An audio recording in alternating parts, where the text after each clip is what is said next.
Jojo sangaling-aling netra bocah mundarandir petananira branang bermani mas padak laku aja ngai Jojo kadingku warak wadukmu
kakang barong tope pamer kowe bisa trinikra wujud dadi tangga dadi gajah tanpa ana pusaka utawa tata cakra lari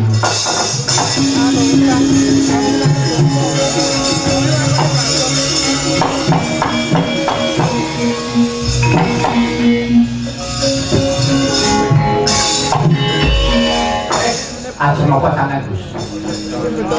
ajeng napa nyampurnake Kang Mas Barata napa nek Barata mati perkarane rampung tunggal iki sareh panjenengan iku pedhak turune Bathara Brahma anak mantune Wisnu kudune mikir kanthi wening jarang ditata pengganti niku mboten pusaka sembarangan pusakane Kang Rama niku mboten pusaka sembarangan pangmunaing satu sekti Tata Cakra Baskara lamanipun mboten susah sampeyan ngilangi Barata pun wong sampeyan pun nindakake kewajiban panjenengan kanthi sak mestine kaliyan sampeyan pun rampung nggih to iya wetingas sesubuh kabeh pun kamuktene ben ditemu Kang Raka si Barata sampeyan aja milik aku ora bakal milik ya ora milik pun dadi negara niku mboten berkah percaya lho mboten kaliyan kula sababe opo niku asale saking Gegut kayu inas niku gatele ora umum upamane niku mengke dadi kraton niku isine manungsa nggih manungsa gatel raga ngaten eman-eman pun pangsul mawon mangkono nggih sapa ngerti nek bakal bisa nentremke negara niku dadi ayem tentrem niku dadak sampeyan tak yo ora ngerti kok kabeh niku nek keparinge Gusti sing gawe urip iya Kyai nek disalah sakribatan Barata bisa ngerampungke pakaryan ning dadi yang gawe niku sampeyan kok niku mboten rampung niku engke enten karek nemu ngeten iya Kyai pondok tangsul mawon rasa digagas Barata pondok bisa dipikir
maring dawuh lagi Paroko kawula nuwun timbalan kadhawuh guru Santosira Ganesha wonten timbalan kadhawuh guru Rega rasane kiasulun sakwise jeneng kita bisa ngrampungaké dibaru guru Mbak Hati asing-asing Triki guru Kakang Narodo wonten dawuh guru Junduk lawan dawuh guru rika santen menawi saged arampung karo tanggenipun batati womenas menika badhe wayasakaken Prabu piye nyuwandhaken Pak Duka Guru yen karo wonten dawuh guru lawan kuwi gono iki kados pundi guru ayo menika ciptamu menepno rasamu derekno jeneng ulun lan nuwun marang purbane kawasa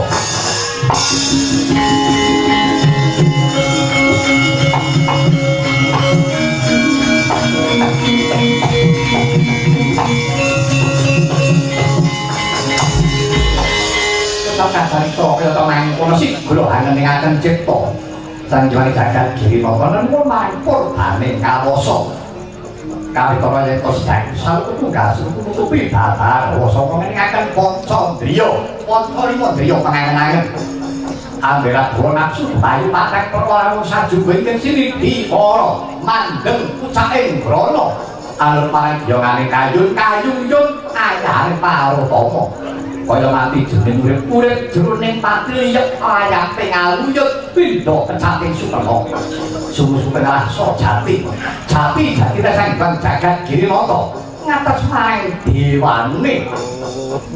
eling-eling tetungguling para Jawata ya ratu-ratune para dewa kaiden Denira Darbi Pangesti marang Kakang Murwedat sakala atas sakadheping netra Woningas ilang kudu tengalas ingkang setaka bangku wujud dadi katon ingkang endah akarya kagyat ingkang samyamulan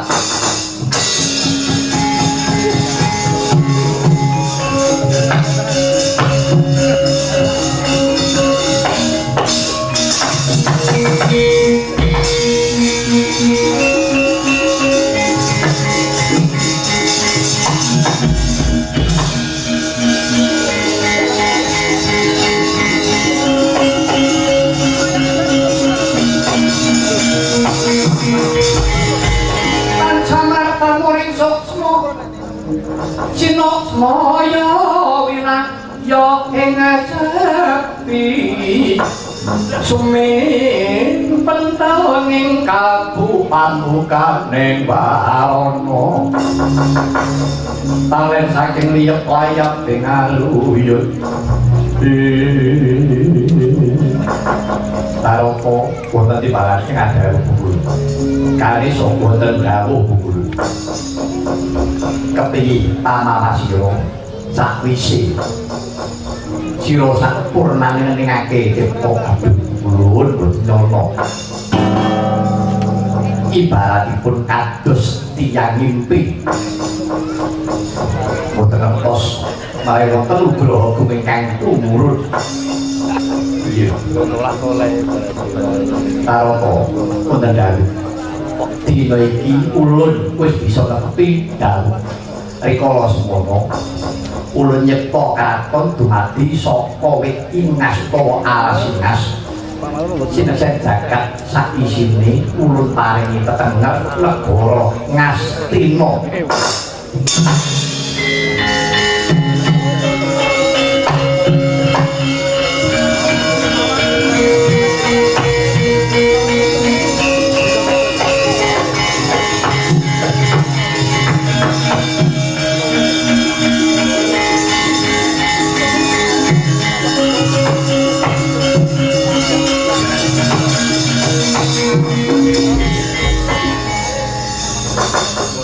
ulun dinten menika negaripun paring tetenger negari Ngastina inggih ulun kula anak saya dina iki Paroko ayo mangko jeneng ulun paringi busana Kanarendra sira ingkang ulun tetepake jeneng Narendrana Praja Ngastina iki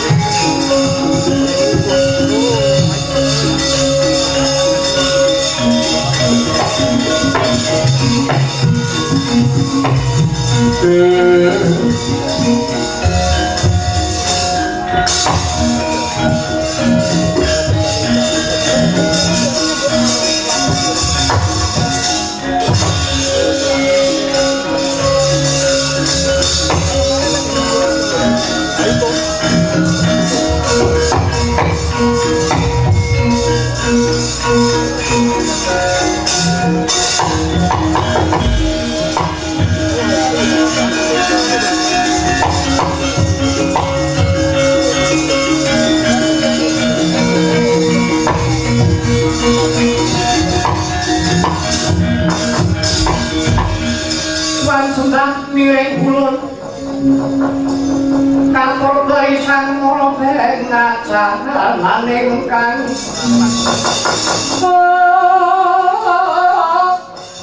yen kanang sedase mawe buka sawiku nasiring deratan taruh untuk dibalan dengan daun sami si jeneng kita kagem busana Kanarendra jeneng kita ingkang nedhawuh tetepake jeneng ana negara Ngastina pisan negara Ngastina kapisanan jeneng kira ingkang jeneng Narendra lenggah ana gambar Prabu ulun kang bakal nyakake sedika wis banget karo paduka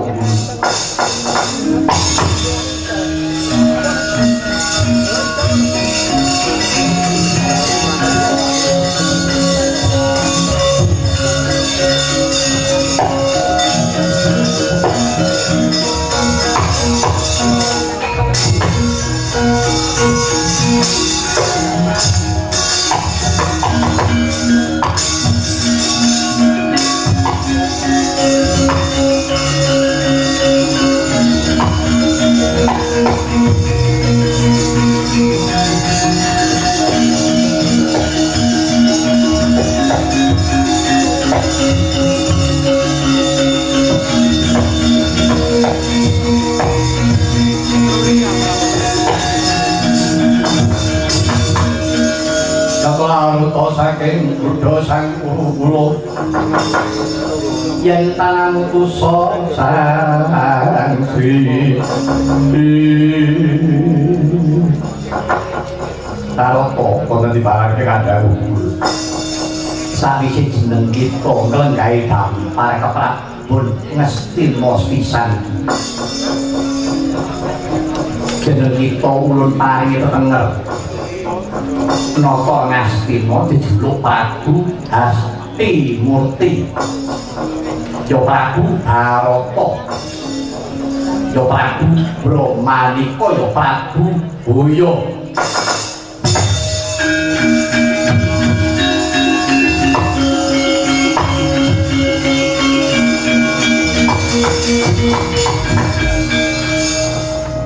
aturaken panuwun ingkang pangkuh pindhang ulun kula pinaringan tetenger Prabu Hastimurti Surupa Hastimurti Hasti tegese gajah Murti kuwi ratu Adjata sira Narendra sira iku ratu atuning gajah karana sira anak Raragana ya Ganesha mriki ulun kajaba iku mangsa Buddha ngendira ngayomi para kawula ing Ngastina iki jalaran iki kolanan sira kudu manata mulih sayang rembaka dumadine negara Ngastina iki supaya ayem tentrem bisa akarya sukaning para kawula kang padha ngayom marang jeneng kita iki wis saken dawuh paduka guru